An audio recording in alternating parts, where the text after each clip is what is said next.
Mas, Assalamualaikum warahmatullahi wabarakatuh. Perkenalkan Mas, nama saya Dimas Aji Satratama dari Fakultas Pertanian. Dengan Masnya siapa? Perkenalkan, nama saya Raditya Ahmad. Saya dari Fakultas Ekonomi dan Bisnis. Oke. Ini saya izin untuk mewawancari Masnya terkait tugas mata kuliah Pancasila dengan tema pengaruh penggunaan bahasa gaul terhadap bahasa Mas setiap hari di. Baik, sebelumnya asal Masnya dari mana? Saya berasal dari Kota Malang di daerah Karangploso. Bagaimana sih pengaruh penggunaan bahasa gaul terhadap bahasa Masnya di Malang ini? Menurut saya, orang-orang yang tidak berasal asli dari Malang yang migrasi ke sini, kayak warga Malangnya tuh bahasa aslinya bisa meluntur gitu loh. Terus kayak jadi orang-orang jadi kecampur-campur bahasanya, banyak yang ngomong lo gua, padahal kan saya yang warga asli sini kayak rasa risih dengan hal tersebut. Apakah media sosial itu menjadi penyebab penyebaran bahasa gaul tersebut di Malang itu atau bagaimana? Menurut saya sih ya, karena kan zaman sekarang kan semua orang udah memakai gadget kan, jadi orang-orang lebih sering menggunakan TikTok, Instagram, dan YouTube tuh ya cepet lah kalau penyebarannya kalau dari orang sana ke sini.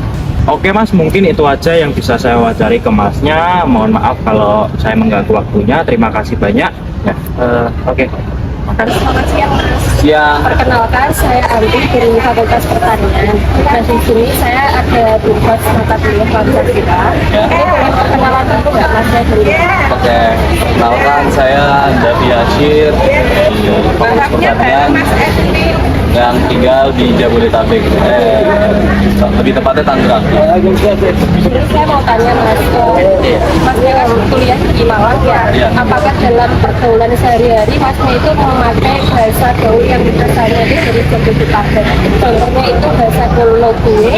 Ya, itu pertama-tama memang saya susah adaptasi karena saya udah cukup lama di Malang, jadi ngomong dengan orang Malang atau orang yang berdomisili di Jawa Timur, saya bisa adaptasi seperti pakai bahasa Jawa, ya seperti itu. Kalau untuk lo gue, mungkin saya bisa berbicara dengan orang yang domisili daerah Jakarta atau Jabodetabek juga, seperti itu. Menurut Masnya, faktor apa saja yang mempengaruhi Masnya itu dalam menggunakan bahasa gaul di wilayah Malang? Salah satu faktor utamanya ya karena kebiasaan rumah pakai bahasa-bahasa seperti itu, jadi mungkin terbawa sampai saat ini seperti itu. Terima kasih Mas ya atas waktunya. Oke, sama-sama. Hai guys, jadi di sini saya perwakilan dari kelompok 3 akan mewawancarai Mas yang di sebelah saya ini tentang problematika penggunaan bahasa gaul di generasi muda. Jadi kita mau kenalan dulu nih sama Masnya. Hai Mas, sama saya Dili. Masnya siapa? Masnya asalnya dari mana nih? Sulawesi Selatan.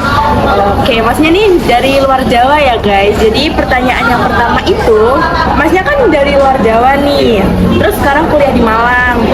Bagaimana pendapat Masnya tentang penggunaan bahasa Jabodetabek seperti lo gue di kalangan anak muda di Malang ini? Menurut pendapat saya, cara tentang pembahasan lo gue itu masih terdengar asing, apalagi saya sebagai perantau dari luar Pulau Jawa. Nah, menurut pendapatku itu bahasa logo itu sama aja seperti bahasa Jawa yang masih terdengar masih asing di telinga saya. Menurut Masnya nih, bahasa gaul tersebut bisa mempengaruhi identitas lokal atau kearifan lokal bahasa di Malang ini enggak? Kalau digunakan terus-terusan oleh anak muda utamanya? Menurutku bisa, karena apalagi kita sebagai anak perantau, apalagi kan ini kan anak Malang. Kalau yang anak Malang itu kayak banyak kan ikutin gaya-gaya ke kota-kotaan. Itu bisa mengganggu, apalagi mereka kebanyakan dari Jabodetabek itu gayanya mereka itu kayak gaul tuh gajah sih. Oke guys, jadi wawancara kita di sore hari ini cukup segitu aja. Terima kasih, bye-bye.